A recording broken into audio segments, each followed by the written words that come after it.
ಇವತ್ತು ನಾಚಿಕೆ ಇಲ್ದಿರ ಹೋಗ್ಬಿಟ್ಟು ಅವ್ರದೇ ನೆಲದಲ್ಲಿ ಕೂತ್ಕೊಂಡಿದ್ದಾರೆ ಅವರು. ಅವರಿಬ್ಬರ ಮಧ್ಯದಲ್ಲಿ ಏನ್ ನಂಬಿಕೆ ಇದೆ ಅಂದ್ರೆ ನಿಮ್ಮ ಅರ್ಥ ನಾವು ಕಂಪೇರ್ ಮಾಡ್ಕೊಳ್ಳೋದೇ ಬೇಡ ಅಂತ ಪಾಕಿಸ್ತಾನ ಜೊತೆ? ಯಾವ ಪಾಕಿಸ್ತಾನ ಅದು? ಅದು ಒಂದು ದರಿದ್ರ ದೇಶ, ಅದು ತಿನ್ನಕ್ ಊಟ ಇಲ್ಲ ಅವ್ರ ಹತ್ರ. ಅವ್ರ ಜೊತೆ ನಮ್ ಕಂಪ್ಯಾರಿಸನ್ ಏನು? ಅವ್ರಿಗೆ ನೆಸೆಸಿಟಿ ಇದೆ ಈ ದಲಾಲಿ ಕೆಲಸ ಮಾಡುವಂಥದ್ದು, ಅದು ಪಾಕಿಸ್ತಾನದ ನೆಸೆಸಿಟಿ. ಇಂಡಿಯಾಗ್ ನೆಸೆಸಿಟಿನೇ ಇಲ್ಲ. ನಾವು ಆ ಸ್ಟೇಚರಿಂದ ಒಂದು 1000 ಅಡಿ ಮೇಲ್ಗಡೆ ಇದೀವಿ. ಅಂಡ್ ಪಾಕಿಸ್ತಾನ ನಮ್ಮಿಂದ 1000 ಕಿಲೋಮೀಟರ್ ಹಿಂದೆ ಇದೆ. ನಮ್ಮ ಕೆಲಸನೇ ಅಲ್ಲ ಅದು. ನಾವೆಲ್ಲಿದ್ದೀವಿ ಅಲ್ಲಿ ತುಂಬಾ ಚೆನ್ನಾಗಿದ್ದೀವಿ, ನಾವು ಚೆನ್ನಾಗೇ ಇರ್ತೀವಿ. ಒಂದು ಲಾಸ್ಟ್ ಸ್ಟೇಟ್ಮೆಂಟ್ ನಾನು ಹೇಳ್ತೀನಿ. ಅವ್ರಿಗೆ ಏನಕ್ಕೆ ನೆಸೆಸಿಟಿ ಇದೆ ಅಂತ ಹೇಳಿದ್ರೆ, ಈಗ ಬೇಲ್ಔಟ್ ಆಗಬೇಕು. ಯಾಕಂತ ಹೇಳಿದ್ರೆ ಅವರ ಫಾರಿನ್ ಎಕ್ಸ್ಚೇಂಜ್ ರಿಸರ್ವ್ ಏನಿದೆಯಲ್ಲ, ಫಾರೆಕ್ಸ್ ಬರೀ $16 ಬಿಲಿಯನ್ ಇದೆ. $10 ಬಿಲಿಯನ್ ಟೋಟಲಿ ಸೌದಿ ಅರೇಬಿಯಾಗೆ, UAEಗೆ, ಇನ್ಕ್ಲೂಡಿಂಗ್ 90 ಮಿಲಿಯನ್ ಟು ಚೈನಾ. ಅದು ಇಮಿಡಿಯೇಟ್ಲಿ ಅವ್ರು ವಾಪಸ್ ಕೊಡಬೇಕು ಇನ್ 2 ಮಂತ್ಸ್ ಒಳಗಡೆ. ಅದಾದ್ಮೇಲೆ ಉಳಿಯೋದು ಬರೀ $6 ಬಿಲಿಯನ್. ಅದರಲ್ಲಿ ಅವ್ರು ಭಿಕ್ಷೆ ಎತ್ತಕ್ಕೂ ಅವರು ಉಳಿದಿರಲ್ಲ. ಅದರಲ್ಲಿ ಭಿಕ್ಷೆ ಎತ್ತಕ್ಕೂ ಆಗಲ್ಲ ಅವ್ರ ಕೈಯಲ್ಲಿ. ಅಂತ ದುರ್ಗತಿಗೆ ಅವ್ರು ಹೋಗ್ತಾರೆ. ಈಗ ಶಾಬಾಜ್ ಶರೀಫ್ ಮುಖ ನೋಡಿ ಹೇಗಿದ್ದಾನೆ ಅವನು. ಅವ್ರು ಹೋಗೋದೇ ಭಿಕ್ಷಾ ಪಾತ್ರೆಯಲ್ಲಿ ಇಟ್ಕೊಂಡು. ಅಂತ ಅವ್ರ ಜೊತೆ ನಮ್ಮ ದೇಶದ ಕಂಪ್ಯಾರಿಸನೇ ಮಾಡಬಾರ್ದು. ಏನು ಮಾಡಿಸ್ತಿಲ್ಲ ನೋಡಿ. ಈ ಒಂದು ಪೀಸ್ ಟಾಕ್ ಏನಿದೆಯಲ್ಲ, ಇದು ಯಾರ ಕ್ರೆಡಿಬಿಲಿಟಿನೂ ಜಾಸ್ತಿ ಮಾಡೋಕ್ಕಾಗಲ್ಲ.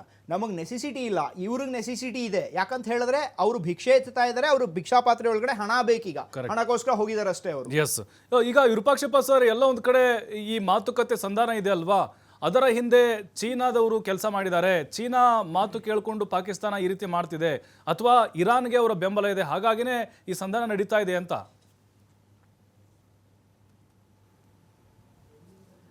ಆ ಥರ ಏನಿಲ್ಲ ಸರ್. ಇದೆಲ್ಲ ಅಮೇರಿಕಾದ ಒಂದು ನೀತಿ, ಅಮೇರಿಕಾ ಸ್ಟ್ರಾಟಜಿ ಅನ್ಬೋದು ನಾವು.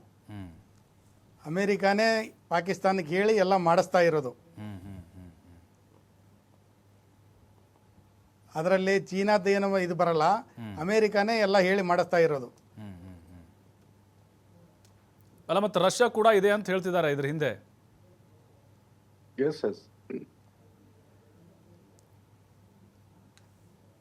ಆದರೆ ರಷ್ಯಾ ಇದೆ, ಚೈನಾ ಇದೆ, ಅದನ್ನೆಲ್ಲ ಡಿಪ್ಲೊಮ್ಯಾಟಿಕ್ ವಿಚಾರ ಮಾಡೋಕ್ಕೆ ಈಗ ನಾವು ತುಂಬ ಸಣ್ಣವರಾಗ್ಬಿಡ್ತೀವಿ ಸರ್. ಅಲ್ಲ ಸರ್, ಈಗ ಇರಾನು ಕಂಡೀಷನ್ ಹಾಕ್ತಾ ಇದೆ ಅಲ್ವಾ, ಅಮೇರಿಕಾ ಕಂಡೀಷನ್ ಹಾಕ್ತಾ ಇದೆ, ಆಗಲೇಬೇಕು ಅಂತ ಹಠ ಹಿಡಿದಿದೆ. ಹಾಗಾಗಿನೇ ಎಲ್ಲ ಒಂದು ಕಡೆ ಈಗ ಇರಾನ್ ಅವ್ರಿಗೆ ಮುನ್ನಡೆ ಇರಾನ್ ಭಾವಿಸ್ತಾರೆ. ಹಾಗಾದ್ರೆ ಮುನ್ನಡೆ ಅಂತೇಳಿ ಇರಾನ್ಗೆ? ಈಗ ಇರಾನ್ಗೆ ಮುನ್ನಡೆ ಸರ್. ಇರಾನಿಗೆ ಏನು ಹೇಳುತ್ತೆ ಅದನ್ನ ಅಮೇರಿಕಾ ಕೇಳಬೇಕಾಗತ್ತೆ. ಯಾಕಂತಂದ್ರೆ ಅಮೇರಿಕಾಗೆ ಬೇಕಾಗಿರೋ ಕೆಲವೊಂದು ವಸ್ತುಗಳು ಇರಾನ್ನಿಂದನೇ ಹೋಗಬೇಕು, ಅದು ವಾಯ ಇಂಡಿಯಾ ಹೋಗ್ಬೇಕು. ಕರೆಕ್ಟ್. ಅದಕ್ಕೆ ಈಗ ಸ್ಟೇಟ್ ಆಫ್ ಹರ್ಮುಜ್ನಲ್ಲಿ ಇಂಡಿಯನ್ ಶಿಪ್ಗಳು, ಇಂಡಿಯನ್ ಫ್ಲಾಗ್ ಶಿಪ್ಗಳು ಯಾವುದಕ್ಕೆ ಪ್ರಾಬ್ಲಮ್ ಇಲ್ಲಾರ್ದೆ ಅಲ್ಲಿಂದ ಬಂದವು. ಸ್ಟಾರ್ಟಿಂಗ್ 1-2 ದಿವಸ ಬರಲಿಲ್ಲ, ಆಮೇಲೆ ಎಲ್ಲ ಯಾಕೆ ಬರ್ತಾ ಇದ್ದಾವೆ? ಎಲ್ಲ ಇದಕ್ಕೋಸ್ಕರನೇ ಬರ್ತಾ ಇದ್ದಾವೆ. ಅದರಲ್ಲಿ ಅಮೇರಿಕಾ ಹೇಳಿದ್ರು, ಅಮೇರಿಕಾ ಷರತ್ತು ಹಾಕ್ತು, ಆ ಥರ ಯಾವುದೂ ಇಲ್ಲ. ಅಂದ್ರೆ ಇರಾನು ಭಾರತ ಚೆನ್ನಾಗಿದೆ, ಹಾಗಾಗಿನೇ ನಮ್ಗೆ ಯಾವುದೇ ತೊಂದರೆ, ಬೇರೆ ದೇಶ ಸ್ಟ್ರಾಂಗ್ ಆಗಿರೋದ್ರಿಂದ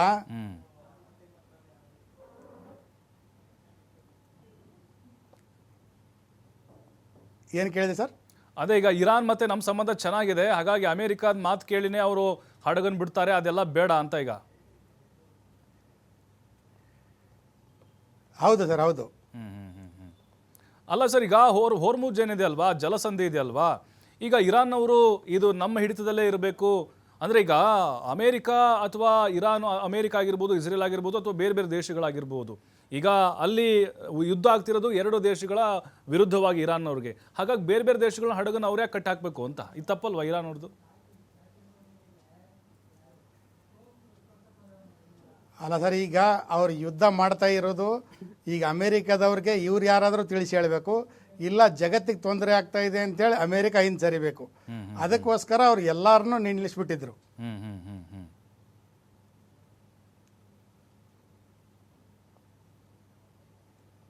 ಎಸ್, ಬರ್ತೀನಿ ಸರ್, ಮತ್ತೆ ನಿಮ್ಮ ಹತ್ರ ಬರ್ತೀನಿ. ವೆಂಕಟೇಶ್ ಸರ್, ಈಗ ಹೋರ್ಮುಜ್ ಸಂಬಂಧಪಟ್ಟ ನಮ್ಮ ಭಾರತ ದೇಶದ ಯಾವ್ದು ಹಡಗು 1 ದಿವಸ 2 ದಿವಸ ನಿಂತಿರ್ಬೋದು, ಅದಾದ್ಮೇಲೆ ಈಗ ಎಲ್ಲ ಹಡಗುಗಳು ನಮ್ಮ ಬರ್ತಾ ಇದಾವೆ. ಓಕೆ, ಬರ್ತೀನಿ ವಿರೂಪಾಕ್ಷಪ್ಪ ಸರ್, ಮತ್ತೆ ನಿಮ್ಮ ಹತ್ರ. ವೆಂಕಟೇಶ್ ಸರ್, ಈಗ ಹೋರ್ಮುಜ್ ಸಂಬಂಧಪಟ್ಟಂಗೆ ಎಲ್ಲ ಒಂದು ಕಡೆ ಆಯ್ತಪ್ಪ, ಅಲ್ಲಿ ಇರಾನ್ದು, ಅಲ್ಲಿ ಇಸ್ರೇಲ್ದು ಮತ್ತು ಅಮೇರಿಕಾದ ಅವ್ರ ಹಡಗನ್ನು ಸ್ಟಾಪ್ ಮಾಡ್ಕೊಳ್ಳಿ, ಬೇರೆ ದೇಶಗಳನ್ನ ಲಾಕ್ ಮಾಡೋಕ್ಕೆ ಅವ್ರಿಗೇನು ಅಧಿಕಾರ ಇದೆ? ಅಂದ್ರೆ ಜಗತ್ತಿಗೆ ಇವರೇ, ಇರಾನ್ ಅವರೇ ಕಂಟಕ ತಡ್ತಾ ಇರೋದಲ್ವಲ್ಲಿ?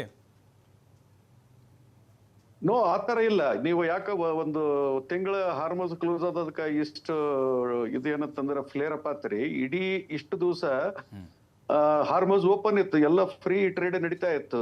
ಈಗ ಯುದ್ಧದಲ್ಲಿ ಏನಂತಂದ್ರೆ ಎಲ್ಲ ಏನಪ್ಪಾ ಅಂದ್ರೆ natural resources also is one kind of weapon. They are using straight of Hormuz as a weapon.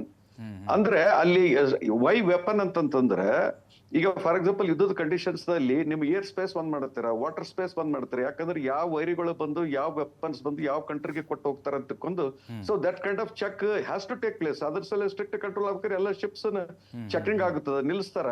That's why they said that we are not closed. ನಾವು ಏನಪ್ಪಾ ಅಂದ್ರೆ ನಾವು ಅದನ್ನ ಮೊನಟೈಸ್ ಮಾಡ್ತೀವಿ. ಮೊನಟೈಸ್ ಅಂದ್ರೆ ಅಲ್ಲಿಂದ ರೆವಿನ್ಯೂ ಅರ್ನ್ ಮಾಡ್ತೀವಿ, ಒಂದೊಂದು ಶಿಪ್ಪಿಗೆ ಇಷ್ಟು ಚಾರ್ಜ್ ಮಾಡ್ತೀವಿ ಅಂತಕೊಂಡು ಒಂಥರ ಟೋಲ್ ಗೇಟ್ ತರ ಯೂಸ್ ಮಾಡ್ತೀವಿ ಅಂತಕೊಂಡು ಹೇಳಿದ್ರು. ಅದು ಮತ್ತೆ ನಾವು ಒಮ್ಮನ್ ಇಬ್ರು ಈ ರೆವೆನ್ಯೂ ಶೇರ್ ಮಾಡ್ಕೋತೀವಿ. ನೀವು ಇದು ಕಂಪ್ಲೀಟ್ಲಿ ವರ್ಲ್ಡ್ ಫ್ರೀ ಬಿಡ್ಬೇಕಾ ಅಂದ್ರೆ ಅಮೆರಿಕ ಏನಂತಂದ್ರೆ ನಮ್ಮ